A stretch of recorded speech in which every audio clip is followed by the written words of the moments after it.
Northern plains. देखिए हमारा जो चैप्टर है वो है नॉर्दर्न प्लेन्स। नॉर्दर्न प्लेन मतलब उत्तर भारत, राजस्थान का इलाका, उसके साथ साथ उत्तर प्रदेश, बिहार, पश्चिम बंगाल, वेस्ट बंगाल, ये सारे जो मैंने स्टेट्स के नाम लिए ना, ये सारे के सारे जो हैं नॉर्दर्न प्लेन्स में आते हैं। अब आपको मन में ये होगा कि नॉर्दर्न प्लेन्स बने कैसे, ठीक है, थोड़ा सा मैं बता देता हूं। देखो आपको पता है बहुत सारी, ये आपको पीछे बोर्ड पे मैप दिख रहा होगा, दिख रहा है ना, ये इंडिया है और इंडिया है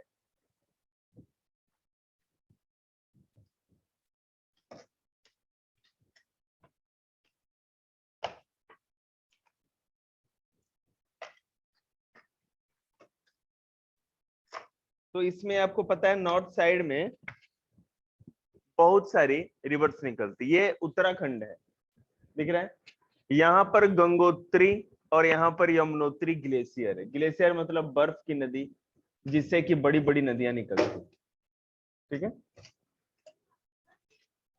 केवल बर्फ ही बर्फ है। यहां से गंगा नदी निकलती है और आकर के फिर नॉर्दर्न प्लेन में आ जाती है और आगे जाकर के फिर बे ऑफ बंगाल में गिर जाती है। यहाँ से यमुना नदी निकलती है, भी नॉर्दर्न प्लेन में ही बहती है। उसी तरह ऊपर देखो बेटा, तो यहाँ से सतलज, ऊपर से इंडस, ठीक है, और ऐसे बहुत सारे रिवर्स। तो जो रिवर्स नॉर्दर्न प्लेन्स में बहती हैं, ठीक है, जो भी रिवर्स नॉर्दर्न प्लेन में बहती है वही सारे के सारे नॉर्दर्न प्लेन्स का निर्माण करते हैं। लाखों साल में क्या हुआ कि ये जो रिवर्स थी बह करके आती थी, तो जिन इलाकों से बह करके आती थी, ठीक है, वहां से अपने साथ मिट्टी भी लाती थी और अपने दोनों तरफ ये मिट्टी बिछाते चले जाते थे। तो ये जो नॉर्दर्न प्लेन्स है, ये इंडस, ठीक है, गंगा, यमुना और उसकी ट्रिब्यूटरीज, मतलब गंगा, यमुना, उसकी सहायक नदी, जितनी भी और भी नदियां जो उसमें मिलती हैं, ठीक है, और इंडस, इन सबों के द्वारा लाई गई सॉइल या मिट्टी के बिछाने से बनी। बात समझ में आया? देखो, और प्लेन होता क्या है ये भी देख लीजिए। A plain is a large flat area fertile land. ये बहुत बड़ा इलाका होता है, फ्लैट होता है। देखते हो यहाँ पर दूर दूर तक देखो, कोई अप डाउन कुछ दिखता है क्या? नहीं ना, कहीं पहाड़, कहीं झरने ऐसे दिखते हैं कहीं भी? अब सावदा वाली सड़क पे चलो, ऐसा दिखता है कि एक ही बार में पहाड़ आ गया, माउंटेन, और फिर सीधे वाटरफॉल? ऐसा तो नहीं है ना। जहां अगर सावदा वाली सड़क पे जाओगे तो दूर तक देखना बिल्कुल एकदम फ्लैट दिखेगा सब कुछ, है ना, इसी को प्लेन करते हैं। फर्टाइल मतलब कि उपजाऊ।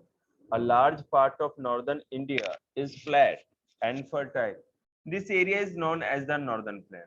तो इंडिया के नॉर्थ में जो इस टाइप का प्लेन है, इसी को नॉर्दर्न प्लेन कहते हैं।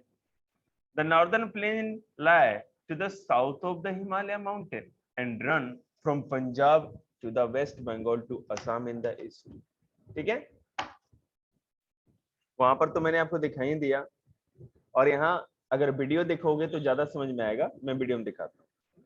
देखो ये है आपका हिमालय ऊपर, यहां से यहां तक पूरा नॉर्दर्न में, ठीक है, उसके नीचे ये जो है यही है आपका पूरा नॉर्दर्न प्लेन, ठीक है, ये आसाम तक है।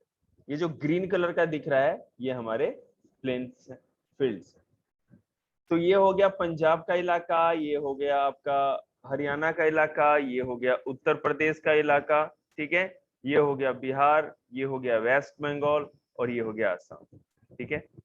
तो वेस्ट बंगाल में भी हुगली और जो गंगा रिवर के द्वारा ही मैदान बनाई जाती है, और इन सारे जगहों पर तो बनाई ही जाती है। और लेकिन जो असम में जो प्लेन है, असम में जो नॉर्दर्न प्लेन का हिस्सा है, वो पता है किस रिवर के द्वारा बनाई जाती है?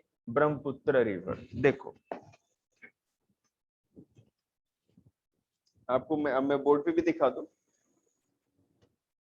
यहां पर जो पंजाब का इलाका है ये इंडस रिवर के द्वारा बनाया जाता है। उसके नीचे हरियाणा और ये उत्तर प्रदेश का ये इलाका यमुना के द्वारा, और बिहार और उत्तर प्रदेश का ये इलाका गंगा के द्वारा, और उसके बाद वाला जो इलाका है ब्रह्मपुत्र के द्वारा। ठीक है, समझ में? 1 मिनट। आप कहोगे सर बुक में इतना सुंदर मैप, आप अब आपको मैप पे अच्छी तरह समझ में आएगा। ये पूरा नॉर्दर्न प्लेन, ठीक है, मतलब इस इलाके को हम लोग नॉर्दर्न प्लेन कहते हैं। ये जो मैंने ट्रेस किया है उत्तर भारत का मैदान, ठीक है, यहाँ नहीं। तो अब इसमें क्या क्या शामिल हो गया?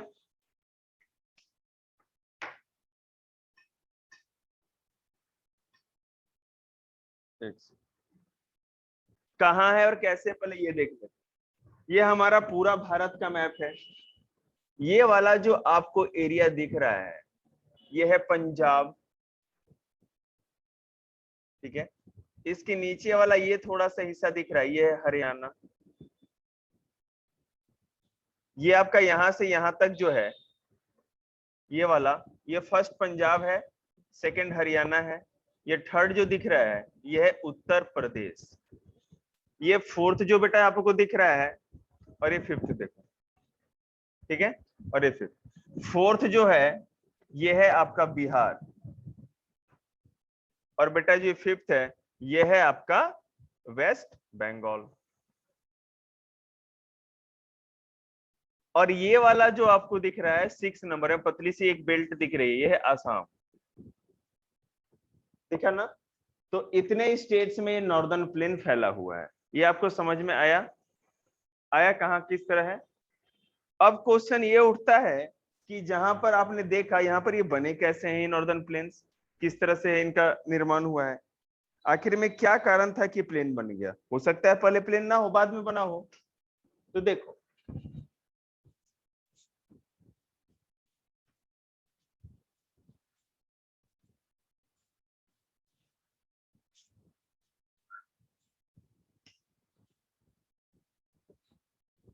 हुआ क्या कि यहाँ पर है उत्तराखंड में गंगोत्री और यहाँ पे यमुनोत्री, गंगा नदी यहाँ से निकलती है और मैदानी इलाके में होती हुई बे ऑफ बंगाल में गिर जाती है। यमुना नदी यहाँ से चलती है और इलाहाबाद में, जिसको प्रयागराज कहते हैं, वहां मिल जाती है। यहाँ ऊपर से सतलज नदी निकलती है पाकिस्तान चली जाती है, सिंधु नदी निकलती है पाकिस्तान चली जाती है ना, झेलम निकलती है वो भी पाकिस्तान चली जाती है, चिनाब निकलती है वो भी पाकिस्तान चली जाती है, रावी, ब्यास। तो ये जो ऊपर वाली नदियां हैं जिसको कहते हैं Indus river system, Indus river system, मतलब कि सिंधु या इंडस नदी और उसकी जितनी भी मिलने वाली नदियां हैं वो मिलकर के जितना मिट्टी लाई थी उससे पंजाब और हरियाणा वाला मैदान बना, ठीक है।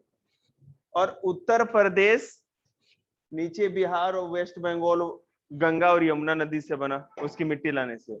और ये वाला जो बेल्ट था ये मैंने जो आपको दिखाया था ये ब्रह्मपुत्र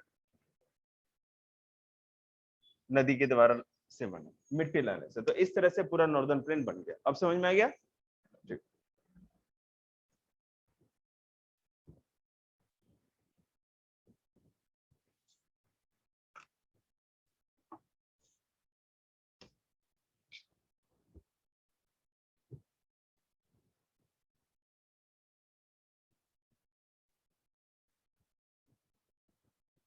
देखो तो मैंने आप लोग को नॉर्दर्न प्लेन समझा दिया, अब आगे देखते हैं कैसे, कहाँ है, क्या लोकेशन है, किस जगह बना है।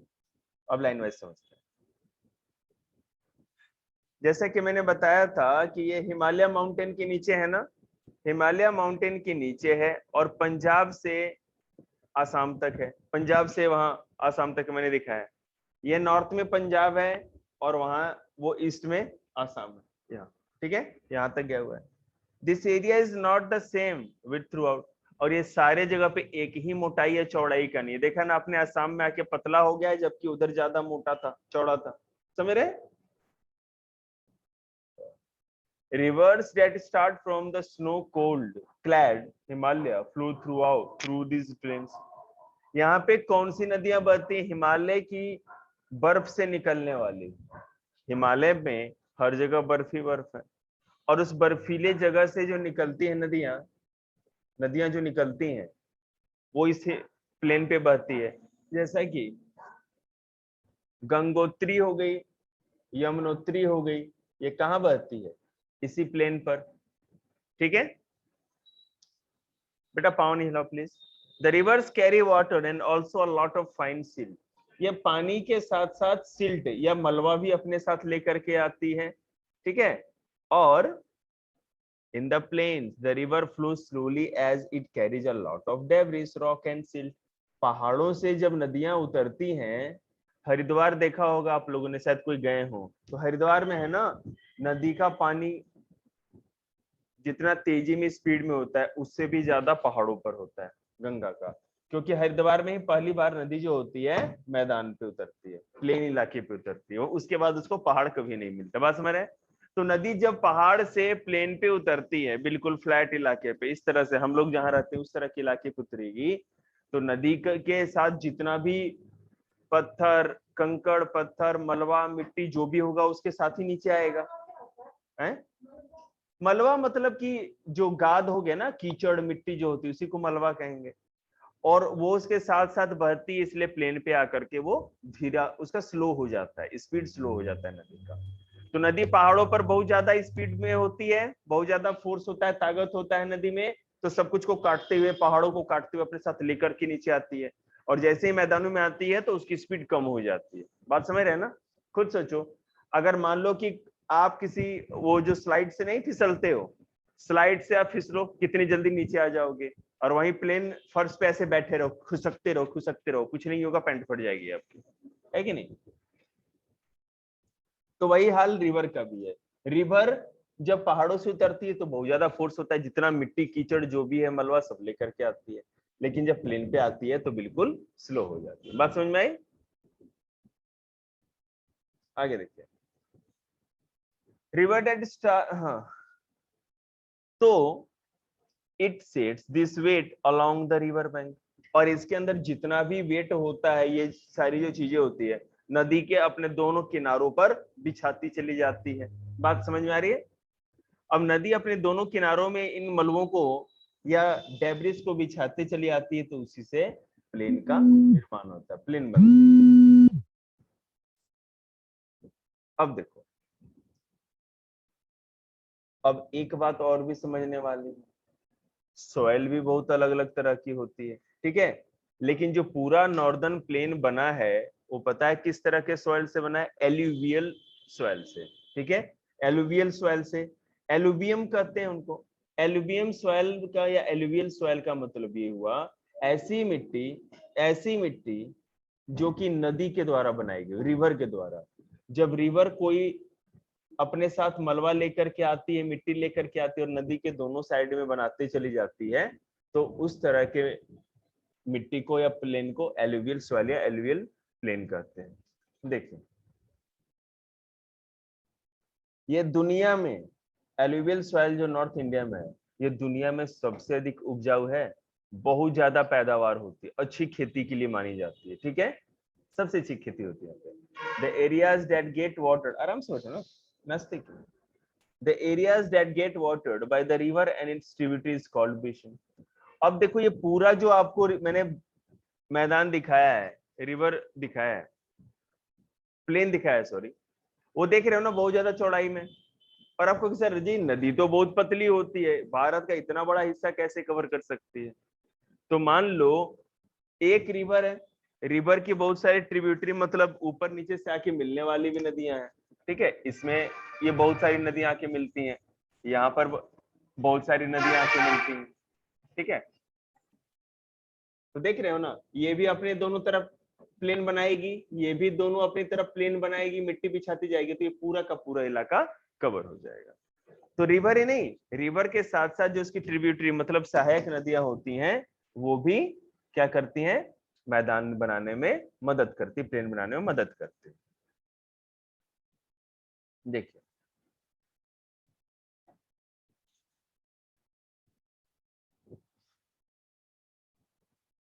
अब द सतलज रिवर बेसिन, सबसे पहले मैं बताऊंगा सतलज रिवर बेसिन के बारे में। रिवर बेसिन का मतलब कि नदी का इलाका, जहां तक नदी का पानी जाता है।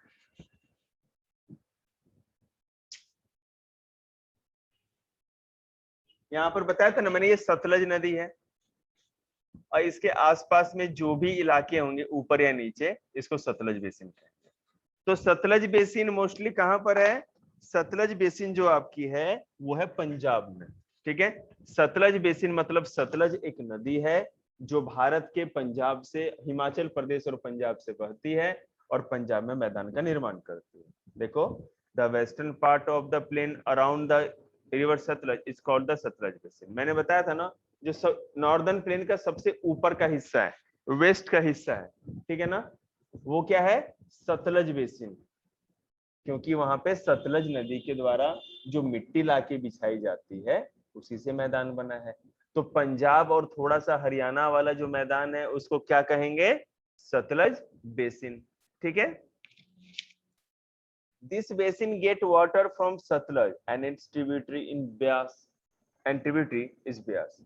ये जो नदी, ये जो पूरा का पूरा मैदान है पंजाब और हरियाणा वाला, जिसको सतलज बेसिन माना जाता है, इसको पानी कहाँ से मिलता है? तो सतलज और ब्यास नदी से, दो नदियों से, सतलज और ब्यास नदी से। The states of Punjab and Haryana get watered by the Sutlej and its tributary. मैंने बताया ना, सबने नींद आने लगी रे। पंजाब और हरियाणा में जो भी खेत होते हैं या जितना भी इलाका है मैदान का, उसको पानी कहाँ से मिलता है? सतलज और ब्यास नदियों से ही मिलता है। द स्टेट ऑफ पंजाब, ये तो हो गया। The important cities in the region is Chandigarh, Amritsar, Ludhiana, Jalandhar, Patiala, Ambala. समझ गए? ये सारे के सारे शहर इसी इलाके में पड़ते हैं। अब ये तो सोचने वाली बात है, किसान को क्या फायदा है इस मैदान से और नदियों से? तो सबसे अधिक किसान को ही तो फायदा होगा, क्योंकि वही तो खेती करते हैं, ठीक है। The farmer depend on water from this rivers for irrigating their field. अपने खेतों को पानी देने के लिए फार्मर्स यहाँ से पानी लेते हैं, इन पे डिपेंड रहते हैं, ठीक है। Wheat is the main crop of this region. Wheat is the main crop of this region. गेहूं यहाँ की मुख्य फसल है। Apart from this, rice, cotton and sugar cane also grown. और गेहूं के साथ साथ चावल, कॉटन और चीनी, चीनी कह रहे, गन्ना, सुगर कैन मतलब गन्ना, इसकी भी खेती यहाँ की जाती है। The Bhakra Nangal dam, the Bhakra Nangal Dam has been built across the river Satluj. It provides water for irrigation and produce hydroelectricity. The Satluj and Byas River join the Indus River in Pakistan. Sutlej नदी के ऊपर ही, ठीक है ना, एक बहुत बड़ा बांध, डैम बनाया गया। डैम समझते हैं ना, पानी को रोक दिया जाता है दीवार बना करके, और ऊपर से नीचे गिरा करके बिजली भी बनाई जाती है। तो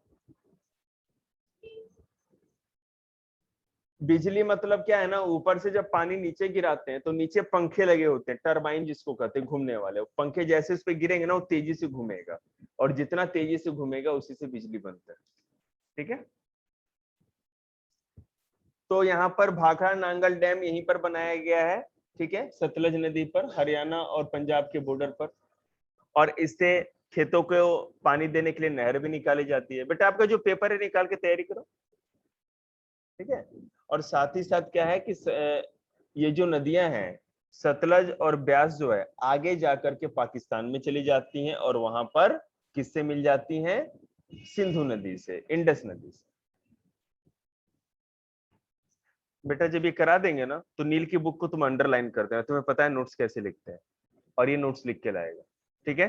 तुम्हारी ड्यूटी है 4th क्लास की और 5th क्लास की, क्योंकि मुझे नहीं लगता कोई दूसरा बच्चा अंडरलाइन कर पाएगा, और मैं चेक कर दूंगा आपने कितना किया, ठीक है। द गंगा रिवर बेसिन, तो इंडस वाला समझ गए ना, सतलज रिवर बेसिन कैसा था?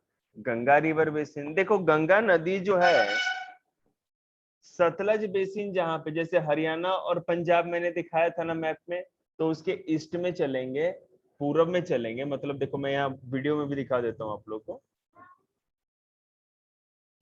चैप्टर 3 या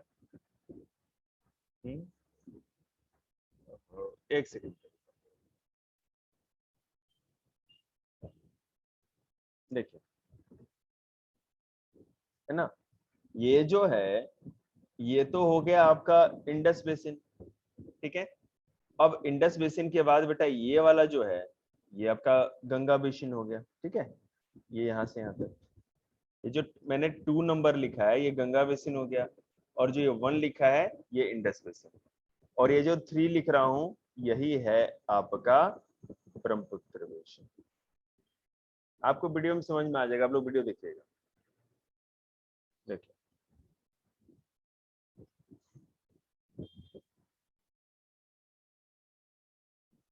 तो अब अगर गंगा रिवर बेसिन की हम बात करें तो जैसा कि मैंने आपको बताया कि सतलज रिवर बेसिन मतलब पंजाब और हरियाणा के पूरब में, ईस्ट में है ना, इधर है ये पूरा गंगा बेसिन, ठीक है। ये दिल्ली, उत्तर प्रदेश, बिहार, झारखंड, वेस्ट बंगाल यहाँ पर है, इन सारे राज्यों में। The Ganga river is an important river system in India. Ganga river जो है भारत की बहुत ही इंपॉर्टेंट रिवर सिस्टम है, ठीक है। It is also regarded as holy river, क्योंकि गंगा को होली रिवर मतलब कि पवित्र नदी, भारत की सबसे पवित्र नदी गंगा को मानते हैं ना, गंगा माँ कहते हैं हम लोग। The by the Hindus the orientation the originates it originates from the Gangotri glacier. मैंने बताया था ना कि गंगा गंगोत्री से निकलती है, याद है, ठीक है, जो कि उत्तराखंड में है। आगे देखो, the Yamuna is the main tributary of river Ganga. मैंने ये भी दिखाया था ना, यमुनोत्री से यमुना निकलती है और गंगा की सबसे बड़ी नदी है जो गंगा में मिलती है। It is born from the glacier called Yamunotri, ठीक है। तो यमुना कहां से निकलती है, यमुनोत्री से, और गंगा कहां से, बोलो, गंगा नदी कहां से निकलती है, तो ध्यान दो, बैठी क्यों, गंगोत्री से। गंगा गंगोत्री से, यमुना यमुनोत्री से निकलती है। It joins the Ganga in at Prayagraj. मैंने बताया था ना, प्रयागराज या इलाहाबाद जो पहले था प्रयागराज हो गया, वहीं पर जाके मिलती है। The place where they meet is called Sangam, और जहां गंगा और ब्रह्मपुत्र नदी एक दूसरे से मिलती है उसको क्या कहते हैं, संगम कहते हैं। क्या कहते हैं, संगम, ठीक है। Other tributaries like the Ghaghara, Gomti, Gandak and Kosi also originate in the Himalaya and join the Ganga basin. बेटा मैं बुक में जो अंडरलाइन कर रहा हूं उसी से तुम बुक अंडरलाइन करके नोट्स लिख लेना घर पे, वीडियो ऑन करके रख लेना सामने और अंडरलाइन करते जाना। अदर एक्टिविटीज लाइक द, अब देखो दूसरी एक्टिविटीज क्या है, घाघरा, गोमती, गंडक, कोसी, ठीक है, और ये सारी की सारी भी हिमालय से ही ओरिजिनेट होती है। River like Chambal, Betwa and Son also join the Ganga from the southern side. ये सबसे इंपॉर्टेंट लाइन है, वीडियो में आपको देखने को मिलेगी कि जो चंबल है, बेतवा है और सोन नदी, ये गंगा में किसी ना किसी तरह से नीचे से आके मिलती है, मतलब साउथ से जाके मिलती है, ठीक है। इसलिए हम लोग इसको सबसे इंपॉर्टेंट माने। क्या नहीं, मैं बता दूंगा, एक बार लिख लेगा ना उसके बाद आप लोग को दे दूंगा, ठीक है। अब इसको इतना ही रखते हैं, कल पूरा कंप्लीट करा देंगे, ठीक है। अब क्लास 5 का साइंस भी करा लें।